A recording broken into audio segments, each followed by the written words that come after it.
Hello प्यारे बच्चों, good evening. कैसे हैं आप सभी? उम्मीद करते हैं आप लोग अच्छे होंगे, स्वस्थ होंगे और बहुत ही अच्छे से पढ़ाई कर रहे होंगे। प्यारे बच्चों, आज की इस क्लास में हम लोग शुरू करने जा रहे हैं इतिहास का पहला चैप्टर, जिसका नाम है यूरोप में राष्ट्रवाद, जो कि प्यारे बच्चों एक बहुत ही मजेदार और बहुत ही इंटरेस्टिंग चैप्टर है। जब आप इस चैप्टर को पढ़िएगा तो आपको मजा आ जाएगा, है ना। आप में से बहुत सारे छात्र हैं जो ये सोचते हैं कि सर आर्ट्स जो है वो एक बोरिंग सब्जेक्ट है, हिस्ट्री समझ में नहीं आता। लेकिन प्यारे बच्चों, हम आपको इस प्रकार से पढ़ाएंगे जैसे कोई मूवी चल रहा हो आपके सामने में, और आपको देखने में मजा आ जाएगा। सब कुछ एक एक चीज आपको समझ में भी आएगा और यहीं पे याद हो जाएगा। जी हाँ, तो प्यारे बच्चों, आज हम लोग इतिहास का पहला चैप्टर को शुरू करेंगे और ये आज आपकी पहली क्लास है। और जैसे आप सबको पता ही है, हम लोग इस बार पूरे 10th क्लास को बिल्कुल यूट्यूब में फ्री पढ़ाने वाले हैं। तो आराम से बैठ जाइए, मजेदार तरीके से आप क्लास को करिए, ठीक है। चलिए प्यारे बच्चों, शुरू करते हैं। तो जैसे मैंने आपको बताया कि ये आपका इतिहास का पहला चैप्टर है, जिसका नाम है यूरोप में राष्ट्रवाद।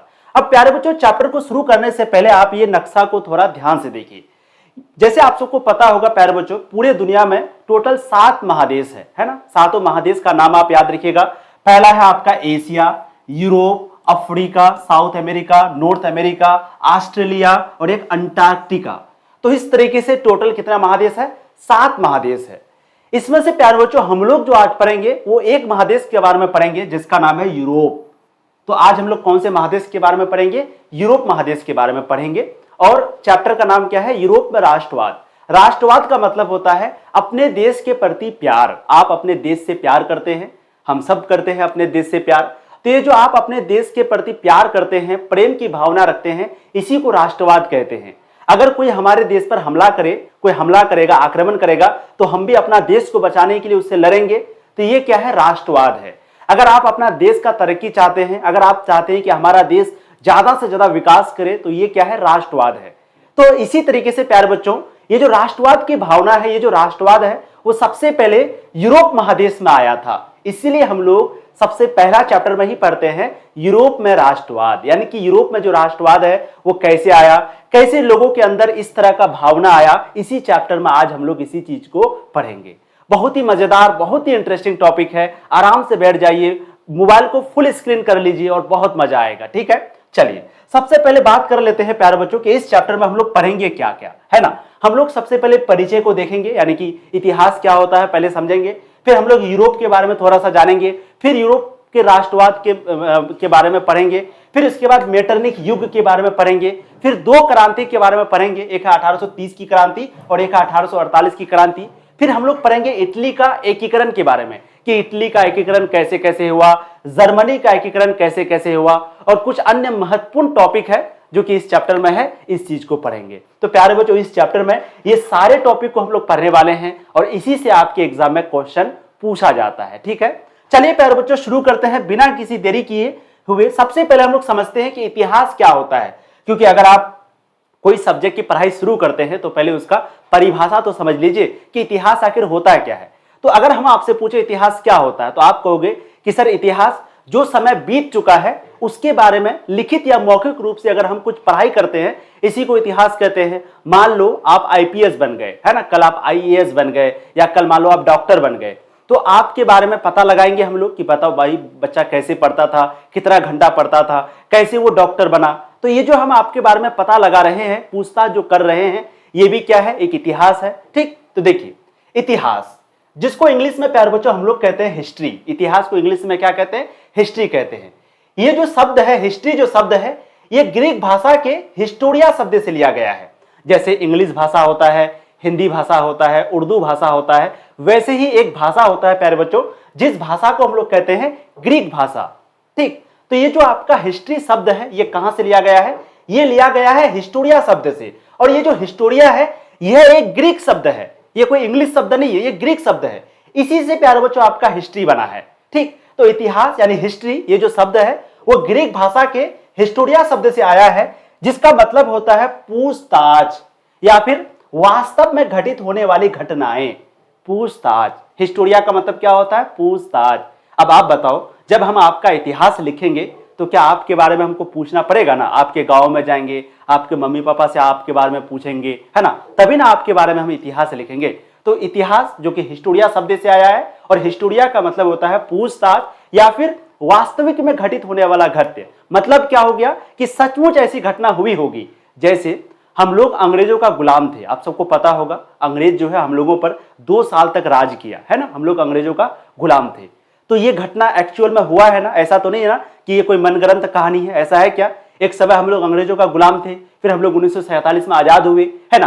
तो ये वास्तव में ये घटना हुआ है, ये घटना हुआ है। तो इसी को कहते हैं वास्तव में घटित होने वाली घटनाएं या फिर पूछताछ, ये हिस्टोरिया शब्द का मतलब होता है। और एक परिभाषा देख लेते हैं, इतिहास का मतलब है अतीत में जो कुछ भी हुआ है, अतीत में यानी पहले जो कुछ भी हुआ है उसे समझना और जानना।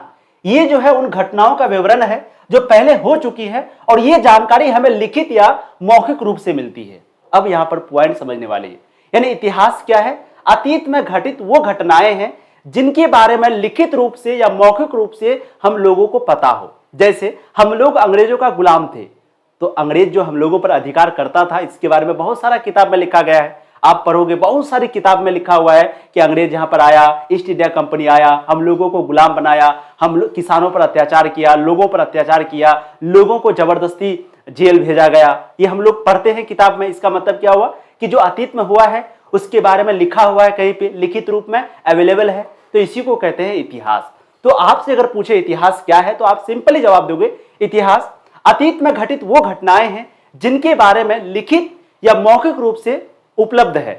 इसी को प्यारे बच्चों इतिहास कहते हैं। इतिहास हिस्टोरिया शब्द से आया है जिसका अर्थ होता है पूछताछ या फिर वास्तव में घटित होने वाला तथ्य। ठीक, अब आपके सामने सवाल आएगा कि सर इतिहास का पिता किसे कहते हैं? तो देखिए हेरोडोटस, नाम याद रखिएगा।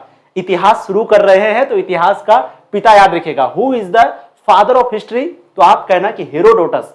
हेरोडोटस को हम लोग इतिहास का पिता कहते हैं। ठीक है, तो अच्छे से आप याद रखना कि जो हेरोडोटस है इसी को इतिहास का पिता यानी फादर ऑफ द हिस्ट्री कहा जाता है। इसी ने जो है हिस्ट्री शब्द के बारे में सबसे पहले पूरे दुनिया को बतलाया था। क्लियर हो गई? चलो अब प्यारे बच्चों फिर से यह मैप आपके सामने आया और फिर से हम आपको वही बात बताएंगे कि पूरे पृथ्वी में टोटल कितने महादेश है? 7 महादेश है। महादेश का नाम याद रखना, Asia, Europe, Africa, south America, north America, Australia और अंटार्कटिका। ये टोटल 7 महादेश के नाम है। हमारा जो भारत है यहां पर है, देखिए यहां। तो हम लोग कहां पर है, कौन से महादेश में है? हम लोग एशिया महादेश में है। ठीक है, देखिए ये भारत का नक्शा है। ठीक, अब आपको एक चीज बता रहे हैं जो कि आपको हमेशा काम देगा। देखिए ऊपर के साइड को हम लोग कहते हैं उत्तर। अच्छे से दिमाग लगाना, ऊपर के साइड को क्या कहते हैं? उत्तर कहते हैं। नीचे के साइड को प्यारे बच्चों हम लोग कहते हैं दक्षिण, है ना। बायां साइड को हम लोग कहते हैं पश्चिम। बायां साइड को हम लोग क्या कहते हैं? पश्चिम। और ये जो दायां साइड है, दायां, इस साइड को हम लोग क्या कहते हैं? पूरब। तो थोड़ा सा आप लोग दिमाग लगा, देखिए ऐसे ऊपर के साइड उत्तर, ये दायां साइड हुआ ये पूरब, ये बायां साइड हुआ ये पश्चिम और ये नीचे हुआ दक्षिण। ठीक, अब हम आपको कहेंगे कि ये जो एशिया है, एशिया के पश्चिम तरफ क्या है? तो एशिया के पश्चिम तरफ यूरोप है। आप सबको पता है ये हमारा एशिया और ये यूरोप। तो एशिया के पश्चिम तरफ क्या है? यूरोप है। और ये चैप्टर का नाम क्या है? यूरोप में राष्ट्रवाद। यानी कि हम लोग ये जो राष्ट्रवाद आया, राष्ट्रवाद ये कहां पर आया था? यूरोप में आया था। तो ये राष्ट्रवाद की भावना सबसे पहले यूरोप के लोगों में आया था। तो हम लोग यहां पर पढ़ेंगे कि यूरोप के अंदर जो राष्ट्रवाद की भावना आया वो कैसे आया, कैसे सारे लोग राष्ट्रवाद को मानते थे। अभी समझेंगे, राष्ट्रवाद के बारे में बहुत अच्छे से समझेंगे, डोंट वरी। चलो शुरू करते हैं। Very good. अब आते हैं यहां पर, सबसे पहले बात करते हैं यूरोप में राष्ट्रवाद। चैप्टर को शुरू करने से पहले यूरोप समझ लेते हैं कि यूरोप क्या है। तो देखिए यूरोप जो है प्यारे बच्चों एक महादेश है। यूरोप क्या है? एक महादेश है। यूरोप एशिया के पश्चिम में स्थित है। अभी हमने बताया कि ये हमारा एशिया है, तो एशिया के पश्चिम साइड में क्या है? यूरोप है। तो यूरोप जो है वो एशिया के पश्चिम तरफ है ना। और ये जो दोनों महाद्वीप है, या तो महाद्वीप कह दीजिए या महादेश कह दीजिए, दोनों एक चीज है। तो ये दोनों महादेश को मिलाकर के हम लोग यूरेशिया कहते हैं। यूरेशिया यानी यूरोप जोड़ एशिया, यूरोप प्लस एशिया, दोनों को मिलाकर के कहते हैं यूरेशिया। तो अगर आपसे कोई सवाल करे यूरेशिया क्या है, तो आप कहना कि यूरोप महादेश और एशिया महादेश जब आपस में मिल जाता है तो इसी को हम लोग कहते हैं यूरेशिया। यूरेशिया। ठीक, तो यूरोप क्या है? एक महादेश है। यूरोप कहां पर है? एशिया के पश्चिम साइड में है। और दोनों महादेश को मिलाकर के क्या कहते हैं? यूरेशिया कहते हैं। अब आपके सामने सवाल आएगा, यूरोप एक महादेश है, अब आप बताओ यूरोप जो महादेश है प्यारे बच्चों, इसके अंदर में टोटल कितना देश है? तो यूरोप महादेश के अंदर में टोटल 44 देश है। 44 कंट्री एक महादेश के अंदर में, यानी यूरोप महादेश के अंदर में 44 देश है। ठीक, अब लेकिन हम लोग यहां पर प्यारे बच्चों कुछ मुख्य देश के बारे में पढ़ेंगे, 44 देश के बारे में नहीं पढ़ेंगे। हम लोग यहाँ पर कुछ मुख्य देश के बारे में पढ़ेंगे, जैसे यूरोप महादेश में इटली के बारे में पढ़ेंगे, इटली का एकीकरण, जर्मनी का एकीकरण, ऑस्ट्रिया, ऑस्ट्रिया एक देश का नाम था, एक है ऑस्ट्रेलिया, वो महादेश है, और ये है ऑस्ट्रिया। पर्सा के बारे में पढ़ेंगे, ब्रिटेन के बारे में पढ़ेंगे, रूस के बारे में पढ़ेंगे, यूनान, पोलैंड, बोहेमिया आदि, ये सभी देशों के बारे में हम लोग आज इस चैप्टर में पढ़ेंगे। तो यूरोप एक महादेश है जिसके अंदर 44 देश आता है, ये चीज क्लियर हो गई। और यहाँ पर हम लोग इन देशों के बारे में पढ़ने वाले हैं। आप यहाँ पर देख भी सकते हैं, ऑस्ट्रिया, हंगरी, रसिया यानी रूस जिसको कहते हैं, जर्मनी, ब्रिटेन यानी इंग्लैंड, फ्रांस, इटली, ये सभी देश के बारे में हम लोग पढ़ने वाले हैं। चलो अब यहाँ से जो है आपकी चैप्टर की शुरुआत होती है। अब यहाँ से आराम से बैठ जाइए। देखो, सबसे पहला सवाल आपके मन में आता होगा कि सर ये राष्ट्रवाद क्या है ना। राष्ट्रवाद का बहुत ही आसान परिभाषा हम आपको दे रहे हैं और हमेशा आप याद रखना, यही आपको काम आएगा। राष्ट्रवाद अपने देश के प्रति आपके अंदर जो प्रेम है, आपके अंदर जो प्यार की भावना है, इसी को राष्ट्रवाद कहते हैं, है ना। अपने देश के प्रति गहरा प्रेम और लगाव को ही राष्ट्रवाद कहते हैं।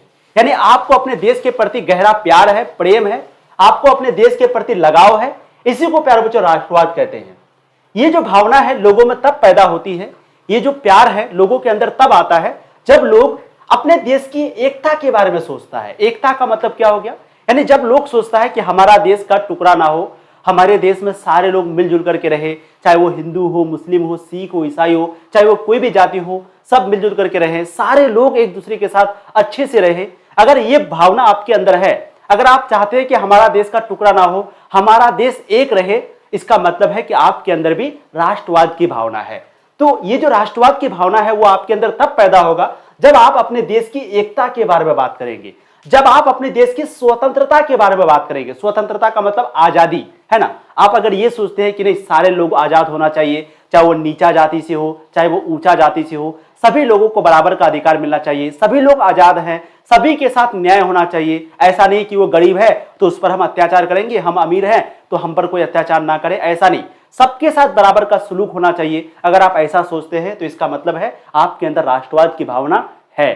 फिर अपने देश की पहचान को महत्व देता हो, यानी आप अगर ये सोचते हैं कि हमारा देश की पहचान पूरी दुनिया में हो। जैसे कभी कभी हम लोग क्रिकेट खेलता है तो जब इंडिया जीत जाता है क्रिकेट में तो हम लोग बहुत खुश होते हैं ना, कि भाई भारत जीत गया और पूरे दुनिया में भारत का नाम होता है, तो इससे हम लोगों को खुशी होती है। और जब भारत हार जाता है हम लोगों को दुखी होती है। इसका मतलब हम लोग क्या चाहते हैं कि हमारा देश का पहचान पूरे दुनिया में हो।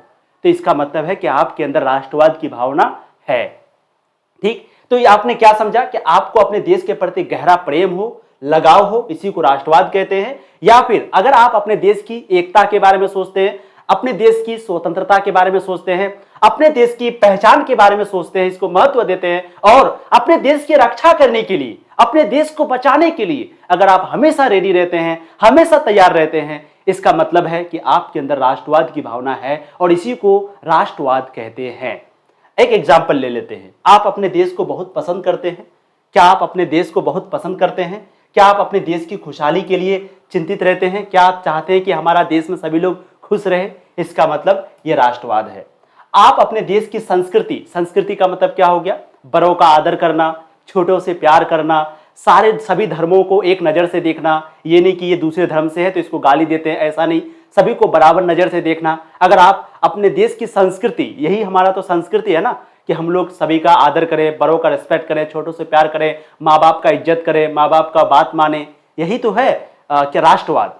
इसी को तो हम लोग कहते हैं संस्कृति, है ना। तो अगर आप अपने देश की संस्कृति को बचाना चाहते हैं, अगर आप अपने देश की भाषा के बारे में, इतिहास को मानते हैं, भाषा को मानते हैं, इतिहास को मानते हैं और उसकी अहमियत को समझते हैं, तो इसका मतलब है ये राष्ट्रवाद है ना। आप चाहते हैं कि आपके देश में सभी लोग एक साथ मिलकर रह सके। आप अगर चाहते हैं कि आपके देश में सभी लोग एक साथ मिलकर रह सके और देश की तरक्की में भाग ले, इसका मतलब ये राष्ट्रवाद है। तो ओवरऑल अगर आपको पूछ दिया जाए राष्ट्रवाद क्या है तो इसको अच्छे से स्क्रीनशॉट ले लीजिए। 100% है, आपको सब कुछ अच्छे से समझ में आ जाएगा। तो राष्ट्रवाद का मतलब क्या है? आप अपने देश से प्यार करते हैं, आपको अपने देश से लगाव है, आप अपने देश की एकता चाहते हैं, स्वतंत्रता चाहते हैं, आज़ादी चाहते हैं, सभी लोगों को एक नज़र से देखते हैं, अपनी संस्कृति को महत्व देते हैं, यही है राष्ट्रवाद। अगर एक गरीब आदमी काम करता है और अपने देश की तरक्की के बारे में सोचता है, यह भी राष्ट्रवाद है। अगर आप काम करते हैं अपने देश के लिए करते हैं या कोई भी काम करते हैं जो कि आप टैक्स देते हैं सरकार को, ये भी राष्ट्रवाद है। यानी कि एक तरीके से सभी लोगों के अंदर राष्ट्रवाद है, जो भी मानसिकता ये सोचता है कि हमारा देश तरक्की करे, हमारा देश ज्यादा से ज्यादा डेवलप करे, विकास करे। आप लोग ये तो समझ गए कि राष्ट्रवाद क्या है, ये बहुत अच्छे से समझ गए। अब आपके मन में ये आएगा कि सर हम लोग यूरोप में राष्ट्रवाद क्यों पढ़ते हैं? तो क्योंकि प्यारे बच्चों, ये जो राष्ट्रवाद की भावना है, ये जो आपके अंदर राष्ट्रवाद है, ये पहले नहीं था। सबसे पहले ये जो राष्ट्रवाद की भावना है वो यूरोप के लोगों में आया था, यूरोप के बाद एशिया में आया। समझ गए आप? इसीलिए हम लोग पढ़ते हैं यूरोप में राष्ट्रवाद। चलिए अब चैप्टर को शुरू करते हैं। तो सबसे पहले आप सबको पता होगा फ्रांस की क्रांति के बारे में, 9th में आप लोग पढ़े होंगे। फ्रांस की क्रांति कब हुई थी? 1789 को। तो जब फ्रांसीसी क्रांति हुई थी 1789 को, तो लोगों के अंदर में जो है राष्ट्रवाद की भावना भर गई थी, है ना। 1789 को ये जो क्रांति हुई, इसके बाद लोगों के अंदर में राष्ट्रवाद की भावना जग गया था कि अच्छा ये राष्ट्रवाद है, इसका मतलब सभी लोगों को राष्ट्रवादी होना चाहिए, है ना। इसी तरह जब नेपोलियन ने यूरोप में युद्ध किया, नेपोलियन जिसके बारे में अभी पढ़ेंगे, तो उन्होंने क्या किया था? यूरोप में युद्ध किया था। तो उसी समय प्यारे बच्चों लोगों में जो है अपने देश के प्रति एक नई भावना जग गई, जिस भावना को हम लोग कहते हैं राष्ट्रवाद की भावना। समझ गए आप? तो राष्ट्रवाद का मतलब आप बेसिकली समझ गए कि लोगों के अंदर में जो प्रेम आता है, प्यार आता है अपने देश के प्रति, इसी को राष्ट्रवाद कहते हैं। और ये प्यार, ये प्रेम सबसे पहले यूरोप के लोगों में आया था, इसीलिए हम लोग पढ़ते हैं यूरोप में राष्ट्रवाद। अब जैसे मैंने आपको कहा कि ये जो है प्यारे बच्चों महादेश है, जिसमें हम लोग यूरोप महादेश के बारे में पढ़ेंगे। और यूरोप महादेश के अंदर में ये सारा देश आता है जिसके बारे में हम लोग आज पढ़ने वाले हैं। जैसे फ्रांस के बारे में पढ़ेंगे, इटली के बारे में पढ़ेंगे, जर्मनी के बारे में पढ़ेंगे, है ना। उसके बाद जो है और भी कुछ कुछ देश है, छोटा छोटा देश है, हंगरी, ऑस्ट्रिया, ये सभी देशों के बारे में आज हम लोग पढ़ेंगे। इंग्लैंड के बारे में पढ़ेंगे, इधर आपका रूस है, रूस के बारे में पढ़ेंगे। ये कुछ देश है प्यारे बच्चों जो यूरोप महादेश के अंतर्गत में आता है। इन्हीं देश के बारे में इस चैप्टर में हम लोग पढ़ने वाले हैं। चलिए अब आगे बढ़ते हैं और सबसे पहला पॉइंट को देखते हैं, जो कि है यूरोप में राष्ट्रवाद को फैलाने में नेपोलियन की भूमिका। अब ये नेपोलियन कौन है? तो ये महाशय का नाम है नेपोलियन। इसका नाम क्या है? नेपोलियन। अब इसका क्या भूमिका था यूरोप में राष्ट्रवाद को फैलाने में, है ना। क्योंकि ये राष्ट्रवाद की जो भावना है वो लोगों में एक बार से नहीं आया, एकदम से नहीं आया था, धीरे धीरे धीरे धीरे सारे लोगों के अंदर में राष्ट्रवाद की भावना आ रही थी। तो अब हम लोग पढ़ेंगे प्यारे बच्चों कि यूरोप में जो राष्ट्रवाद फैलाया, तो इसमें नेपोलियन की क्या भूमिका रहा। ठीक है, अब ध्यान से आप यहां से सुनते हुए जाइए, मजा आएगा आपको। चलिए, नेपोलियन बोनापार्ट जो कि 1804 ईस्वी में फ्रांस का सम्राट बना। नेपोलियन बोनापार्ट फ्रांस का सम्राट कब बना था? 1804 में। और उसने यूरोप में कई सारे बदलाव किए जो राष्ट्रवाद को बढ़ावा देने में मददगार साबित हुआ। इनमें से कुछ बदलाव नीचे दिया गया है। यानी कहने का मतलब क्या है कि जो नेपोलियन है प्यारे बच्चों, वो सबसे पहले फ्रांस का राजा बना, फ्रांस का सम्राट बना। ये फ्रांस का सम्राट कब बना था? 1804 में। आपको पूछा जाएगा नेपोलियन फ्रांस का सम्राट कब बना? 1804 में। और जब वो फ्रांस का राजा बना, तो राजा का काम क्या होता है? कोई भी नियम को बदलना, कोई भी कानून को बदलना, नया नया कानून लागू करना। तो नेपोलियन बोनापार्ट जब फ्रांस का सम्राट बना, तो इन्होंने जो है यूरोप में कई सारे बदलाव किए, कई सारे इन्होंने चेंजेस किए, कई सारे इन्होंने बदलाव किया, परिवर्तन किया, जिससे कि राष्ट्रवाद जो है बहुत तेजी से बढ़ा, जिससे कि राष्ट्रवाद सारे लोगों के अंदर में आ गया। तो इसमें कुछ बदलाव जो हम लोग यहां पर अभी पढ़ने जा रहे हैं, उसने क्या क्या बदलाव किया था जिसकी वजह से लोगों के अंदर में राष्ट्रवाद की भावना आया था, इसको देखते हैं। तो देखिए, उसने जिन राज्यों में विजय पाई वहां नेपोलियन संहिता लागू किया।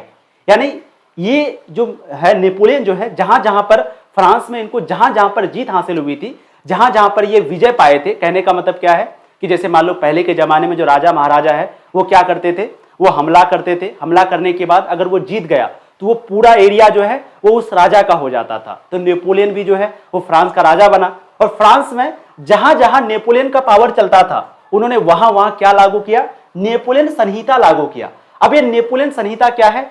ये नेपोलियन संहिता है प्यारे बच्चों नेपोलियन का कानून। यानी नेपोलियन ने जो कानून लागू किया था, जो नया कानून बनाया था, उस कानून को हम लोग कहते हैं नेपोलियन संहिता। तो पूछा जाता है कि नेपोलियन संहिता किसने लागू किया? तो याद रखिएगा ये नेपोलियन ने ही किया था, है ना। तो जिस भी जगह पर इनको जीत हासिल हुई थी वहां पर इन्होंने नेपोलियन संहिता लागू किया। इस कानून के तहत सभी को क्या मिला? बराबरी का अधिकार मिला। जितने भी लोग थे, पहले क्या था, राजा महाराजा का जब समय था वो लोग क्या करता था? किसी को ज्यादा अधिकार देता था, किसी को बहुत कम अधिकार देता था। लेकिन जब नेपोलियन राजा बना तो इन्होंने नेपोलियन संहिता एक कानून लागू किया। इस कानून में क्या कहा कि सभी लोगों को हम लोग बराबरी का अधिकार देंगे, और जो भी पुराने विशेषाधिकार कानून है पहले एक ऐसा कानून था जिसको कहते हैं पुराने विशेषाधिकार कानून। ये विशेषाधिकार का मतलब क्या है कि पहले जो लोग बड़े बड़े अमीर थे, उच्च जाति के थे, उनको ज्यादा अधिकार था, उनको राजा स्पेशल सारी चीजें देता था, और जो गरीब थे उनके ऊपर अत्याचार होता था, उनसे टैक्स लिया जाता था। इस तरीके से जो है लोगों के साथ भेदभाव होता था। तो नेपोलियन ने क्या किया, नेपोलियन संहिता लागू किया, जिसके तहत कहा कि हम सभी को बराबरी का अधिकार देंगे, और जो भी पुराने विशेषाधिकार कानून है सारी चीजों को इन्होंने समाप्त कर दिया। इससे क्या हुआ, इससे लोगों में समानता की भावना पैदा हुई, इससे सारे लोग मिल गए, इससे सारे लोगों के अंदर में एक प्यार आ गया अपने देश के लिए कि हाँ ऐसा ही कानून लागू होना चाहिए जहां पर सभी लोगों को बराबर का अधिकार मिले। आप सोचो, मान लो कोई गरीब है, मान लो आप गरीब हो, कोई अमीर है, अब आपको कुछ नहीं मिलेगा, आपको लूटा जाएगा और अमीर को सब कुछ दिया जाएगा, तो क्या आपको अच्छा लगेगा? नहीं लगेगा ना। तो नेपोलियन ने क्या किया, ये सब हटा दिया, एक नया कानून लागू किया, नेपोलियन संहिता, जिसके तहत सबको बराबरी का अधिकार दिया। ठीक, तो सबसे पहला सवाल यहां पर क्या बनता है कि वो फ्रांस का सम्राट कब बना? 1804 में। और उन्होंने यूरोप में कई सारे बदलाव किए, फ्रांस में कई सारे बदलाव किए, जिससे क्या हुआ, राष्ट्रवाद की भावना और तेजी हो गई। सबसे पहला बदलाव उन्होंने क्या किया, नेपोलियन संहिता, एक कानून लागू किया। इस कानून के तहत सभी को बराबर का अधिकार दिया। जो पुराना विशेषाधिकार कानून है इसको समाप्त कर दिया। Very good. अब आगे हम लोग देखते हैं प्यारे बच्चों, नेपोलियन ने जर्मनी और इटली के बिखरे हुए राज्यों में नई राजनीतिक और प्रशासनिक व्यवस्था लागू की, है ना। अब नेपोलियन ने फिर दूसरा काम क्या किया, पहले तो नेपोलियन संहिता लागू किया, दूसरा काम किया कि जर्मनी और इटली क्या था ना, ये टुकड़े टुकड़े में बट गया था। जैसे भारत में क्या था, बहुत सारा राजा था। क्या भारत में एक राजा था? जैसे आज के दिन भारत में क्या है, एक प्रधानमंत्री है, नरेंद्र मोदी। लेकिन उस वक्त में जब इटली था, जर्मनी था, उसका टुकड़ा टुकड़ा हो गया था, छोटा। जैसे मान लो ये इटली है ना, तो इटली का ये जगह पर दूसरा राजा है, इटली का इस जगह पर दूसरा राजा है, इटली का इस जगह पर दूसरा राजा है। इस तरीके से इटली को कई भागों में बांट दिया था। तो नेपोलियन ने क्या किया, जर्मनी और इटली के जो बिखरे हुए राज्य थे, जो अलग अलग हो चुके थे, वहां पर जो है उन्होंने एक नया राजनीतिक और प्रशासनिक व्यवस्था लागू किया, यानी फिर से वहां पर नया राजनीतिक और नया नियम लागू किया, जिससे इन देशों के एकीकरण का रास्ता खुल गया। यानी पहले जो छोटे छोटे राज्य अलग थे, यानी जर्मनी और इटली जो पहले टुकड़े टुकड़े में बट गए थे, जर्मनी और इटली, तो नेपोलियन की वजह से क्या हो गया कि अब जो है ये एक साथ मिलकर एक मजबूत देश बनाने की ओर बढ़े। अब हम लोग इसलिए पढ़ते हैं इटली का एकीकरण, जर्मनी का एकीकरण। ये जो इटली है कई भागों में, कई टुकड़ों में बट गया था। जैसे हमारा भारत है, भारत से बांग्लादेश बना, भारत से पाकिस्तान बना, अभी भारत का 3 टुकड़ा हो गया, एक तरह से कहने का मतलब। तो उसी तरीके से जर्मनी और इटली का भी बहुत सारा टुकड़ा हो गया था। तो नेपोलियन ने क्या किया, नया नया नियम लागू किया, नई व्यवस्था लागू किया, नई प्रशासनिक व्यवस्था, राजनीतिक व्यवस्था लागू किया, जिससे क्या हो गया कि इटली जो है अब वो एक होने लगा। जो अलग अलग हो गया था वो सब देश आपस में मिलने लगा। उसी तरह जर्मनी भी जो अलग अलग हो गया था सब आपस में मिलने लगा। ये है इटली का एकीकरण, जर्मनी का एकीकरण, और ये हो पाया नेपोलियन की वजह से। सबसे पहले किसने कोशिश किया, नेपोलियन ने। तो ठीक है, तो नेपोलियन जब ये नया राजनीतिक प्रशासनिक व्यवस्था लागू किया तो इससे क्या हो गया कि लोग जो है, यानी जर्मनी और इटली जो है, राष्ट्रवाद की भावना जर्मनी और इटली में भी फैलने लगी। ठीक, आगे देखिए, उसने समान आर्थिक व्यवस्था लागू की, जिससे अलग अलग क्षेत्रों के लोग और राज्यों के बीच आपस में एकता बढ़ी। उसने क्या किया, समान आर्थिक व्यवस्था लागू किया, मतलब सभी लोगों के एक तरह से समान न्याय लागू किया, यानी कहने का मतलब सभी को बराबर का अधिकार दिया, किसी के साथ भेदभाव नहीं किया। इससे क्या हुआ, इससे जो है जो भी अलग अलग क्षेत्र के लोग थे, अलग अलग देशों के लोग थे, अलग अलग जगह के लोग थे, अलग अलग राज्य था, बहुत सारा राज्य था जो कि अलग अलग हो चुका था, वो सारे लोग अब एक होने लगे, आपस में एकता बढ़ गई, सब लोग एक हो गए। अब जब सब एक हो जाएगा, जैसे ये 4 उंगली है, अलग अलग है, तो इसको कोई भी तोड़ देगा। जब ये एक होकर की मुट्ठी बन जाएगा तो अब ये पूरा ताकतवर हो जाता है। तो वैसे ही यहां पर है कि जब यहां पर आर्थिक व्यवस्था लागू की गई तो जो भी अलग अलग छोटे छोटे देश थे वो सारे देश अब एक होने लगे, सभी देशों के बीच में एकता की भावना फैली, सब लोग एक हो गए, सभी राज्य एक हो गए। ठीक, उसकी समान प्रशासनिक और आर्थिक व्यवस्था के कारण, यानी कि वो जो समान प्रशासनिक और आर्थिक व्यवस्था लागू किया था, इसके वजह से जो तानाशाही था, तानाशाही का मतलब क्या होता है, तानाशाही किसे कहते हैं, जैसे पहले एक राजा क्या होता था, उसका जो मन आता था, मान लो कोई गलत किया, डायरेक्ट उसको मार दिया, सीधा गर्दन काट दिया, है ना। मान लो कोई गलत किया, सीधा उसको जमीन में दफना दिया, कोई गलत किया, सीधा उसको बम से उड़ा दिया। इस तरीके का तानाशाही राजा होता था पहले। तो नेपोलियन जो प्रशासनिक और आर्थिक व्यवस्था लागू किया था, इसके वजह से जो तानाशाही था, इसके खिलाफ जो है आवाजें उठने लगी। सारे लोग अब ये तानाशाही के खिलाफ आवाज उठाया। अब सारे लोग ये कहा कि नहीं, अब ये तानाशाही नहीं चलेगी, नहीं चलेगी, नहीं चलेगी, ये तानाशाही नहीं चलेगी। अब यहां पर सभी लोगों के साथ इंसाफ करना होगा, जो जिस तरह का जुर्म किया होगा उसको वैसे ही सजा देना होगा। ये नहीं कि मनमानी कोई भी सजा दे देंगे। अगर कोई चोरी किया है, मान लो चोरी करने के बदले उसको सीधा जान से मार दिया, और कोई वहां पर गलत कर दिया, बहुत बड़ा रेप कर दिया, कुछ कर दिया, उसको कोई सजा नहीं, ऐसा नहीं चलेगा। तो वही तानाशाही नहीं चलेगी। सारे लोग जो है अब एक तरीके से आवाज उठाने लगे तानाशाही के खिलाफ, और राष्ट्रवाद के सपोर्ट में, राष्ट्रवाद के समर्थन में सारे लोग अब आवाज उठाने लगे। नेपोलियन की मृत्यु हो गई इसी के बीच 1815 में, और यूरोप की जो विजयी शक्तियां हैं, है ना, तो इससे क्या हो गया कि लोगों के अंदर में जो राष्ट्रवाद की भावना है ये और मजबूत हो गई। ठीक, तो ये चीज आप समझे। हम जो आपको अभी पढ़ा रहे थे कि यूरोप में जो है राष्ट्रवाद को फैलाने में सबसे पहले जो भूमिका है वो किसकी है? नेपोलियन की। नेपोलियन जब फ्रांस में 1804 में वो फ्रांस का जब सम्राट बने, सम्राट बनने के बाद उन्होंने कई सारे बदलाव किया, जिससे क्या हुआ, लोगों के अंदर में राष्ट्रवाद की भावना बहुत तेजी से फैली। उन्होंने क्या क्या बदलाव किया? तो सबसे पहले नेपोलियन संहिता लागू किया, एक कानून लागू किया। इस कानून के तहत सभी को बराबर का अधिकार दिया। जो भी पुराने कानून था सब कानून को खत्म कर दिया। फिर उन्होंने जर्मनी और इटली का जो बिखरा हुआ राज्य था, जर्मनी और इटली जो बढ़ गया था, टुकड़ों टुकड़ों में जो बढ़ गया था, सारे को एक करने के लिए एक तरीके से उन्होंने राजनीतिक और प्रशासनिक व्यवस्था लागू किया, जिससे कि ये सारे देश एक होने लगे, है ना। फिर उन्होंने समान आर्थिक व्यवस्था लागू किया, जिससे अलग अलग क्षेत्र के लोग थे, मान लो कोई जर्मनी का है, कोई इटली का है, कोई फ्रांस का है, सारे लोग एक होने लगे। सभी लोगों के अंदर में एकता की भावना पैदा हुई, सारे क्षेत्र, सारे राज्य एक हो गए, और सारे लोगों के अंदर में राष्ट्रवाद की भावना आ गई। फिर उन्होंने प्रशासनिक और आर्थिक व्यवस्था की वजह से सारे लोग तानाशाही के खिलाफ आवाज उठाने लगे। जो तानाशाह राजा होता था उसके खिलाफ सभी लोग आवाज उठाने लगे, और सारे लोगों के अंदर में राष्ट्रवाद की भावना बहुत मजबूत हो गई। ठीक, अब आखिरकार नेपोलियन की मृत्यु हो गई। फिर लास्ट में नेपोलियन तो बहुत अच्छा काम किया, लेकिन अंत में 1815 में नेपोलियन की मृत्यु हो गई। और नेपोलियन की मृत्यु के बाद यूरोप की जो भी विजयी शक्तियां थी वो जो है ऑस्ट्रिया के वियना शहर में इकट्ठी हुई। विजयी शक्तियां का मतलब क्या हो गया? जैसे यूरोप एक महादेश है, यूरोप के अंदर में कई सारा देश है, फ्रांस है, जर्मनी है, इटली है, ऑस्ट्रिया है, कई सारा देश है। तो ये जो नेपोलियन है वो कहाँ का राजा था? फ्रांस का सम्राट बना था 1804 में। तो अब जो है नेपोलियन का मृत्यु हो गया। तो जैसे ही नेपोलियन का निधन हुआ तो उसके बाद जितने भी यूरोप के अलग अलग राजा थे, है ना, अलग अलग जगह के जो भी राजा थे, वो सारे राजा जो है एक जगह पर आया। वो सारा राजा कहां पर आया? एक जगह पर आया। उस जगह का नाम है क्या प्यारे बच्चों? वियना। वियना एक शहर का नाम है।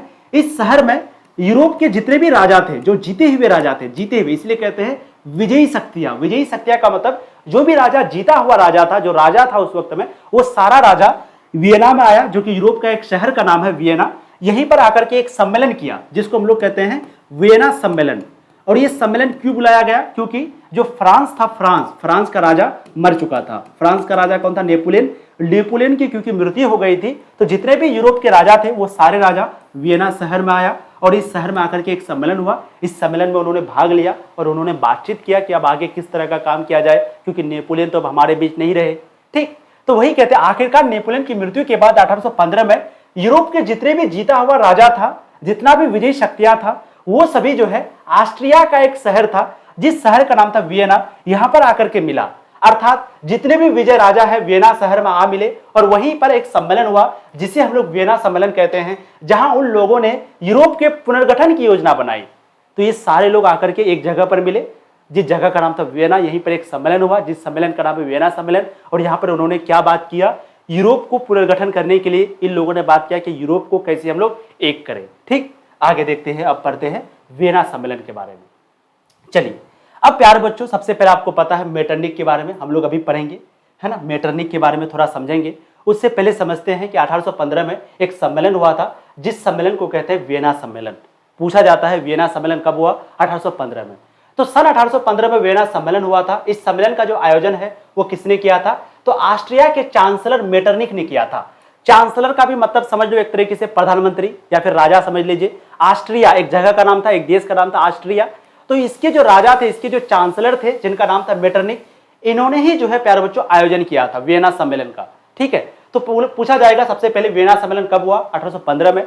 इसका जो है आयोजन किसने किया था? तो ऑस्ट्रिया के चांसलर किया था, जिनका नाम था मेटरनिख। उसका नाम क्या था? मेटरनिख। मेटरनिख एक इंसान का नाम था। इन्होंने ही एक सम्मेलन का आयोजन किया था वियना सम्मेलन का 1815 में, जो कि एक कट्टर प्रतिक्रियावादी था। और ये जो मेटरनिख है एक प्रतिक्रियावादी था। प्रतिक्रियावादी का मतलब पुरानी सोच का था, यानी प्रतिक्रियावादी उन्हें कहते हैं जो फिर से पुरानी सोच वाला हो। यानी वो फिर से पुरानी जो नियम था उसको जो लाना चाहता हो। नेपोलियन ने क्या किया, जो भी पुराना कानून था सबको खत्म करके नया कानून लागू किया था, नेपोलियन संहिता लागू किया था।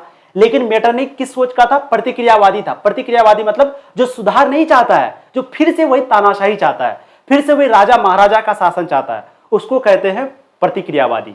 ठीक, तो 1815 में वियना सम्मेलन का आयोजन ऑस्ट्रिया के चांसलर मेटरनिख ने किया, जो कि एक कट्टर प्रतिक्रियावादी था, कट्टर पुराने सोच का था, फिर से पुराने नियम को लागू करना चाहता था।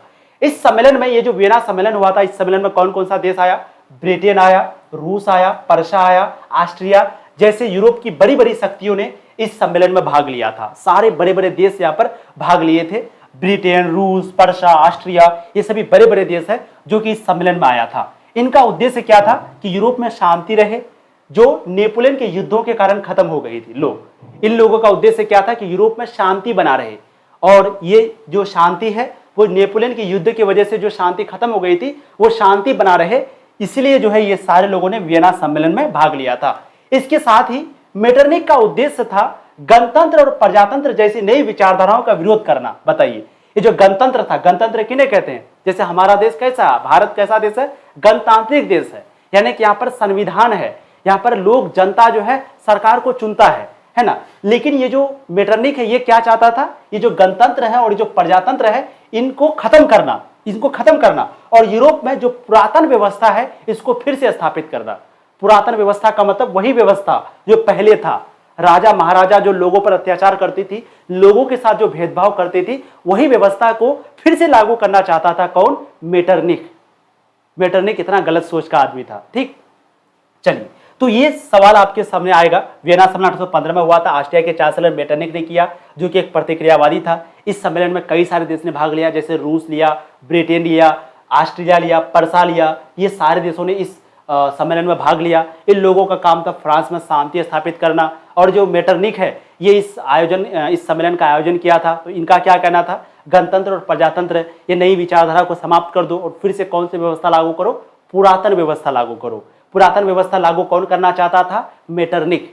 ठीक, अब देखिए वियना सम्मेलन के बाद क्या क्या बदलाव हुआ, इसको थोड़ा सा हम लोग देखते हैं, है ना। जैसे सबसे पहले आप ये नक्शा को देखिए, ये जो है प्यारे बच्चों आपका इटली है। ठीक है, ये क्या है, ये पूरा जो दिख रहा है आपको, ये पूरा इटली है। ठीक है, ये बीच में दूसरा देश है, ये इटली है, इटली देख रहे हो, ये पीला कलर का। चलिए देखिए, अब वियना सम्मेलन के बाद क्या हुआ, जो नेपोलियन युग था, यानी जो नेपोलियन है उसका तो मृत्यु हो गया, है ना। तो नेपोलियन युग का अंत हुआ और मेटरनिख युग की शुरुआत हुई। तो ये वियना सम्मेलन के बाद अब जो नेपोलियन है वो तो बेचारा मर गया, अब इसके जगह पर कौन आया, मेटरनिख। तो नेपोलियन युग का अंत हुआ और मेटरनिख युग की शुरुआत हुई। मेटरनिख ने क्या किया, इटली को कई छोटे छोटे हिस्सों में बांट दिया, यानी ये जो इटली है इसको कई भागों में बांट दिया। जैसे इटली कितना बड़ा है, इतना बड़ा है, लेकिन इन्होंने क्या किया, मेटरनिख ने क्या किया, एक टुकड़ा बना दिया, एक टुकड़ा कर दिया, एक टुकड़ा कर दिया, एक टुकड़ा कर दिया। इस तरीके से उन्होंने इटली को कई सारे छोटे छोटे हिस्सों में बांट दिया ताकि उस पर आसानी से नियंत्रण रखा जा सके। नेपोलियन क्या करता था, सारे देशों को आपस में मिलाता था, लेकिन ये मेटरनिख क्या किया, सबको फिर से अलग कर दिया। लो, अब ये क्यों किया, जिससे कि सारे लोग एक ना हो पाए, क्योंकि मैंने क्या कहा, जब सारे लोग एक हो जाएंगे, एक साथ मिलकर के आवाज उठाएगा तो सरकार को भी झुकना पड़ता है ना। जैसे आज अगर हम लोग मान लो कोई गलत कानून लागू होता है, हम लोग सरकार के खिलाफ आवाज उठाएंगे और एक साथ में पूरे देश के लोग अगर आवाज उठाएगा तो सरकार को क्या पड़ेगा, झुकना पड़ेगा, है कि नहीं। लेकिन मान लो मात्र 10 ही लोग आवाज उठाएगा तो क्या सरकार सुनेगा, सरकार कह रही है ये कोई दूसरा आदमी है, ऐसे कहेगा। तो ये मेटरनिख बहुत चालाक था, इन्होंने क्या किया, इटली को कई सारे भागों में बांट दिया, जिससे क्या हो कि सारे लोग एक साथ में आवाज नहीं उठा पाए, है ना। मैंने अभी आपको एग्जांपल दिया ना कि चारों उंगली अगर अलग अलग हो तो ये सब कमजोर है, सब एक साथ मिल जाए तो ये मजबूत हो जाती है, तो वैसे ही है। तो मेटरनिख ने इटली को कई सारे छोटे छोटे हिस्सों में बांट दिया ताकि उस पर आसानी से नियंत्रण रखा जा सके, आसानी से उस पर शासन किया जा सके। ठीक, उसने क्या किया, सिसिली और नेपल्स को बुर्बो वंश के राजा फर्डिनेंड को दे दिया। अब इन्होंने क्या किया, देखिए किस तरीके से इटली का टुकड़ा टुकड़ा कर दिया। जैसे भारत का टुकड़ा हुआ ना, 3 टुकड़ा, बांग्लादेश, पाकिस्तान, भारत से ही बना, तो उसी तरह से मेटरनिख ने भी इटली को कई सारे भागों में बांट दिया। जैसे इटली का एक जगह था सिसिली नाम का और एक जगह था नेपल्स, ये दोनों इटली का जगह था। ये दोनों जगह को किसको दे दिया, बुर्बो वंश के राजा फर्डिनेंड को दे दिया। अब कहा फर्डिनेंड को कि जाओ तुम सिसिली और नेपल्स में जाके राज करो, लो उसको दे दिया। उसके बाद रोम, इटली की राजधानी कहाँ है, रोम है। रोम और उसके आसपास के इलाका, ये जो है रोम है आपका, तो रोम और उसके आसपास का जो इलाका है, ये इलाका किसको दे दिया, पोप को दे दिया। कहा कि जाओ पोप तुम इस पर अधिकार करो। लो किस तरह से टुकड़ा कर दिया। लोमबर्डी और वेनिस, ये दो जगह था इटली का, लोमबर्डी और वेनिस, ये किसको दे दिया, तो ये जो है ऑस्ट्रिया को दे दिया, कहा कि ऑस्ट्रिया का अधिकार इस जगह पे होगा। उसके बाद परमा, मोडेना और टस्कनी, ये सभी जगह का नाम है, इटली का जगह का नाम है। परमा जैसे भारत में दिल्ली, पटना, ये सभी जगह है ना, वैसे ही इटली का जगह का नाम है परमा, मोडेना, टस्कनी, ये सभी प्रदेश का नाम है। तो ये सभी जो प्रदेश है वो किसको दे दिया, हैब्सबर्ग वंश को दे दिया, हैब्सबर्ग को दे दिया। तो इस तरीके से इटली को अलग अलग भागों में बांट करके अलग अलग राजा को दे दिया। जैसे सिसिली और नेपल्स किसको दे दिया, बुर्बो वंश के राजा फर्डिनेंड को, रोम और उसके आसपास के इलाके को पोप को दे दिया, लोमबर्डी और वेनिस को ऑस्ट्रिया को दे दिया, परमा, मोडेना, टस्कनी को हैब्सबर्ग वंश को दे दिया। इस तरीके से उन्होंने यानी मेटरनिक ने इटली को कई सारे टुकड़ों में बांट करके सारे लोगों को दे दिया। ठीक, इस तरह इटली का जैसे हुआ वैसे ही जर्मनी का भी हुआ था। जैसे इटली का अलग अलग टुकड़ा कर दिया वैसे जर्मनी का भी अलग अलग टुकड़ा कर दिया। यानी जो जो नेपोलियन अच्छा काम करके गया था सारा काम उसके खिलाफ करते जा रहा था, सारा काम उसका उल्टा करते जा रहा था। इसी तरीके से जर्मनी को उन्होंने 39 छोटे छोटे राज्यों में बांट दिया। ये आपका जर्मनी है ना, ये जो आपको दिख रहा है ये कलर में, बैगनी कलर में, ये क्या है, जर्मनी है। तो उन्होंने क्या किया, जैसे ये इटली था तो इटली को उन्होंने बहुत सारे भागों में बांट के अलग अलग जगह को दे दिया, वैसे ये जो जर्मनी है इसको भी अलग अलग बांट दिया। इसको भी एक टुकड़ा किसी और को दे दिया, ये किसी और को दे दिया, ये किसी और को दे दिया, है ना। तो जर्मनी को टोटल 39 छोटे छोटे राज्यों में बांट दिया और जिस पर ऑस्ट्रिया का नियंत्रण था। और मेटरनिक ने फ्रांस में भी पुरानी राजशाही वापस ला ली। और फ्रांस का राजा नेपोलियन था और नेपोलियन तो मर गया, तो मेटरनिक जो है वो फ्रांस का राजा बना। और उन्होंने क्या किया, ये जो फ्रांस था प्यारे बच्चों, फ्रांस इसको भी नहीं छोड़ा, यहां पर भी उन्होंने पुरातन व्यवस्था लागू कर दिया। यानी नेपोलियन जो अच्छा अच्छा काम करके गया था, मेटरनिक सारा काम उसका उल्टा कर दिया। इन्होंने बहुत सारा इटली को बांट दिया, जर्मनी को बांट दिया, फ्रांस को बांट दिया, लेकिन नेपोलियन ने क्या किया था, नेपोलियन संहिता लागू करके सारे को एक कर दिया था। सारे लोग एकता की भावना पैदा हो गई थी, लेकिन मेटरनिक ने सबका उल्टा कर दिया। ठीक, ये चीज क्लियर हो गई। अब आगे आते हैं परिणाम। इसका परिणाम क्या हुआ, मेटरनिक ने ये काम तो किया, इसका परिणाम क्या हुआ, तो देखिए इस तरह वियना सम्मेलन, पुरानी राजशाही की जीत हुई। यानी वियना सम्मेलन में जो पुरातन व्यवस्था है उसका जीत हुआ, मेटरनिक का जीत हुआ, तभी तो ये सारा बंटवारा हो गया। लेकिन यह व्यवस्था ज्यादा समय तक नहीं टिक सकी। लेकिन ये जो पुरातन व्यवस्था है ये ज्यादा दिन तक नहीं चल पाया, है ना। मेटरनिक की नीतियों ने थोड़ी देर के लिए शांति बनाए रखी, लेकिन लोगों में बदलाव की इच्छा और असंतोष बढ़ता गया, जो बाद में क्रांतियों की वजह बना। लोग भी कम थोड़ी है। जब मेटरनिक ये सारा काम कर रहा था तो मेटरनिक को लगा था कि कोई क्या ही आवाज उठाएगा, सब तो अच्छा है, लेकिन ये चीज ज्यादा दिन तक चल नहीं पाया। लोगों के अंदर में ये जो राष्ट्रवाद की भावना है वो कहीं ना कहीं राष्ट्रवाद का जो बीज है वो तो लग चुका था। अब लोगों के अंदर में आग भड़क रहा था कि कब ये मेटरनिक खत्म हो। तो लोगों के अंदर में जो असंतोष है, जो गुस्सा है, बदलाव की जो इच्छा है, बदलाव की जो भावना है, लोग चाहते थे कि बदलाव हो, लोग चाहते थे कि राष्ट्रवाद की भावना सभी लोगों के अंदर में आए। ठीक, तो इस अब लोगों के पास क्या रास्ता है, अब मेटरनिक के खिलाफ कैसे करें, तो लोग क्या करने लगे, क्रांति करने लगे। कौन सी क्रांति, 1830 की क्रांति, 1848 की क्रांति। तो देखिए अब क्या हुआ, जैसे नेपोलियन जो है पहले राजा बना था, लेकिन उसके 1815 में मृत्यु हो गई। नेपोलियन अच्छा अच्छा काम किया, फिर मेटरनिक आया, फिर वियना सम्मेलन हुआ। इस सम्मेलन में उन्होंने इटली का टुकड़ा कर दिया, जर्मनी का टुकड़ा कर दिया, फ्रांस में पुरातन व्यवस्था लागू कर दिया, यानी पूरे यूरोप को कहीं ना कहीं बर्बाद कर दिया। लेकिन लोग थोड़ा देर के लिए शांति रहेगा, लेकिन ज्यादा दिन तक शांति रहेगा नहीं। तो लोगों ने क्या किया, लोगों ने प्यारे बच्चों अब जो है मेटरनिक के खिलाफ आवाज उठाने लगा। अब लोग जो है क्रांति पर उतर गए। अब जब लोग मेटरनिक का विरोध करने लगा, अब लोग जब कहा कि नहीं हमको बदलाव चाहिए, सारे लोग बदलाव की इच्छा रखने लगे। सारे लोगों के अंदर में असंतोष भर गया, गुस्सा भर गया। सब लोग चाहते थे कि नहीं बदलाव होना चाहिए, इस तरह का हम नहीं मानेंगे, नहीं चलेगी, नहीं चलेगी, ये सब चीज नहीं चलेगी। राष्ट्रवाद की भावना सभी लोगों के अंदर में बढ़ती जा रही थी। तब फिर से क्या हुआ, वियना सम्मेलन हुआ। वियना सम्मेलन के तहत इस बार जो है फ्रांस में बुर्बो वंश को फिर से सत्ता में लाया गया। और इस बार राजा किसको बनाया गया, लुई 18वां को। ठीक, पहले राजा नेपोलियन था, फिर मेटरनिक बना। अब मेटरनिक की जगह किसको राजा बनाया गया प्यारे बच्चों, लुई 18वां। ठीक है, तो लुई 18वां को जो है राजा बनाया गया, किसका, फ्रांस का। ठीक, अब ये लुई 18वां क्या क्या किया इसको देखते हैं। तो देखिए लुई 18वां सबसे पहले देखा कि कुछ लोग जो है पुरानी राजशाही यानी पुरातन व्यवस्था को चाहते हैं, यानी कुछ लोग प्रतिक्रियावादी है। प्रतिक्रियावादी का मतलब जो पुरानी व्यवस्था को लागू करना चाहता है, कुछ लोग ऐसा था। फिर उन्होंने देखा कि कुछ लोग ऐसे भी हैं जो सुधारवादी है। सुधारवादी का मतलब जो लोग लोकतंत्र को चाहते हैं। लोकतंत्र का मतलब जो लोग जनता का शासन चाहते हैं। जैसे भारत में क्या है, लोकतंत्र है, जनता का अधिकार है, हम लोग वोट देते हैं तभी सरकार बनता है। अगर हम लोग दूसरे को वोट देंगे तो कोई दूसरा सरकार बन जाएगा, इसी को लोकतंत्र कहते हैं। तो जो लोग सुधारवादी चाहते थे उन लोग, यानी सुधारवादी मतलब जो लोग लोकतंत्र चाहते थे, जो लोग बदलाव चाहते थे, उन लोगों को सुधारवादी कहा गया। जो लोग पुराने व्यवस्था को चाहते थे उन लोगों को प्रतिक्रियावादी कहा गया। तो लुई 18वां जब राजा बना तो उन्होंने देखा कि कुछ लोग पुरानी व्यवस्था को लागू करना चाहता है, कुछ लोग सुधार चाहता है, लोकतंत्र और बदलाव चाहता है। दोनों के बीच संतुलन बनाने के लिए लुई 18वां ने क्या किया, दोनों को संतुलन बनाने के लिए कि जो पुराना चाहता है वो भी खुश रहे, जो नया चाहता है वो भी खुश रहे, तो इन्होंने क्या किया, लुई 18वां ने क्या किया, 2 जून 1814 को एक संवैधानिक घोषणा पत्र जारी किया जिसमें राजशाही के साथ साथ कुछ सुधार भी किए। यानी लुई 18वां ने क्या किया, 2 जून 1814 को एक तरह से संवैधानिक घोषणा पत्र जारी कर दिया, एक ऐसा कानून लागू कर दिया जिसके बाद राजशाही के साथ साथ कुछ सुधार भी हुआ। पुरानी व्यवस्था भी नहीं लागू हुआ, पूरी तरीके से नई व्यवस्था भी लागू नहीं हुआ, कुछ सुधार हुआ। जो पुरानी व्यवस्था था उसमें कुछ कुछ बदलाव हुआ। ये किसकी वजह से, लुई 18वां की वजह से। इन्होंने घोषणा पत्र कब लागू किया, 2 जून 1814 को। किसने, लुई 18वां ने। फिर क्या हुआ, ये जो व्यवस्था है प्यारे बच्चों 1848 तक चली। यानी कि लुई 18वां ये जो नई घोषणा पत्र लागू किया था ये कब तक चला, ये चला 1848 तक। लेकिन जब चार्ल्स 10 राजा बना, पहले लुई 18वां राजा था, लुई 18वां के बाद अब राजा कौन बना, उसका नाम क्या था, चार्ल्स 10वां। क्या नाम था, चार्ल्स 10वां। तो जब चार्ल्स 10वां राजा बना तो उसने जो है इस संविधान में बदलाव किए। यानी जो लुई 18वां जो नया संविधान लागू किया था, जो नया कानून लागू किया था, तो लुई 18वां राजा जब बना था तो उन्होंने क्या किया, सुधार करने का कोशिश किया, उन्होंने कुछ कुछ बदलाव किया।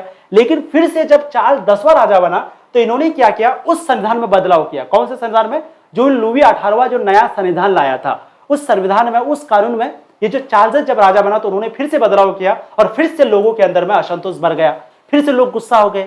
लोग अभी खुश हुआ था कि चलो लुई 18वां सभी को सुना, नई सोच वाले लोगों को भी सोचा और पुराने सोच वाले लोगों को भी सोचा। लेकिन ये चार्ल्स जब राजा बना तो इन्होंने क्या किया, लुई 18वां जो भी अच्छा अच्छा कानून बनाया था सारे कानून में बदलाव करने लगा, जिसकी वजह से लोगों के अंदर में फिर से गुस्सा बढ़ गया, लोगों के अंदर में फिर से असंतोष बढ़ गया। फिर इसके वजह से क्या हो गई, 1830 की क्रांति हो गई जिसने राजशाही को कमजोर कर दिया और फ्रांस में बड़ा बदलाव लाया।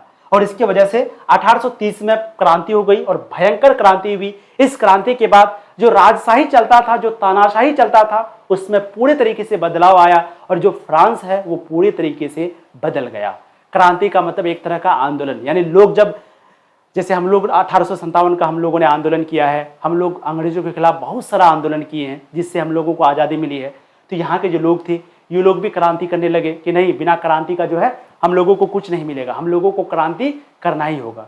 तो लोग जो है क्रांति करने पर उतारू हो गए और एक क्रांति हुई जिसको कहते हैं 1830 की क्रांति। तो अब हम लोग शुरू करेंगे प्यारे बच्चों 1830 की क्रांति। क्रांति क्या होता है, एक प्रकार का आंदोलन होता है जब सरकार अगर जनता पर अत्याचार करता है। जैसे हाल ही में किसान आंदोलन हुआ था, तो किसानों के खिलाफ सरकार ने गलत गलत कानून पास किए थे जिसकी वजह से किसानों ने आंदोलन करने लगा। तो लोग जब आंदोलन करते हैं, स्टूडेंट विद्यार्थी आंदोलन करने लगा, जब एग्जाम नहीं होता है तो जो विद्यार्थी है वो आंदोलन करने लगता है। जब लोगों को इंसाफ नहीं मिलता है तो आपस में लोग मिलकर के सरकार के खिलाफ या उस सिस्टम के खिलाफ आवाज उठाते हैं। इसी को कहते हैं आंदोलन, इसी को कहते हैं क्रांति। तो फ्रांस में जब ऐसा हो रहा था, देखा कि ये चार्ल्स राजा बना, ये जो है फिर से वही पुरानी व्यवस्था को लागू कर रहा है, फिर से लोगों के खिलाफ अत्याचार कर रहा है, फिर से लोगों के साथ भेदभाव कर रहा है। तो सारे लोग जो है फिर से उठ गए और इस बार लोग क्रांति करने के लिए उतर गए और एक क्रांति हुई जिसको कहते हैं जुलाई 1830 की क्रांति। चलिए तो प्यारे बच्चों आज हम लोग यहीं तक रहने देते हैं।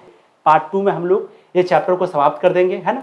उम्मीद करते हैं आपको सब कुछ समझ में आया होगा। दोबारा से लेक्चर को देख लेना और अच्छे से याद हो जाएगा। बाकी ये नोट कर लेना। अगर तनु क्लासेस ऐप को डाउनलोड नहीं किए हैं तो तनु क्लासेस ऐप को डाउनलोड कर लीजिए। वहां पर जो है आपको पूरे तरीके से सब कुछ पढ़ाया जाएगा, है ना। अब कल जो है ये जितना टॉपिक है, इटली का एकीकरण, जर्मनी का एकीकरण, ये सब इंपॉर्टेंट टॉपिक है, इसको पढ़ेंगे। और जैसे मैंने कहा पूरे यूट्यूब में फ्री पढ़ाई चलेगा, तो अच्छे से पढ़ाई करिए, अपने सारे दोस्तों को शेयर करिए, क्योंकि फ्री पढ़ा रहे हैं तो आपका कर्तव्य है अपने सारे दोस्त जो भी आपके हैं सबको बताना कि तनु ऑनलाइन क्लासेस में बिल्कुल फ्री पढ़ाई शुरू हो चुकी है, ठीक है। And thank you so much, आप लोग इतना वक्त दिए, है ना। ऐसे ही पढ़ाई करिए, 100% आपकी ज़बरदस्त तैयारी हो जाएगी। ऐसे ही आगे बढ़ते रहिए। Thank you so much, bye bye.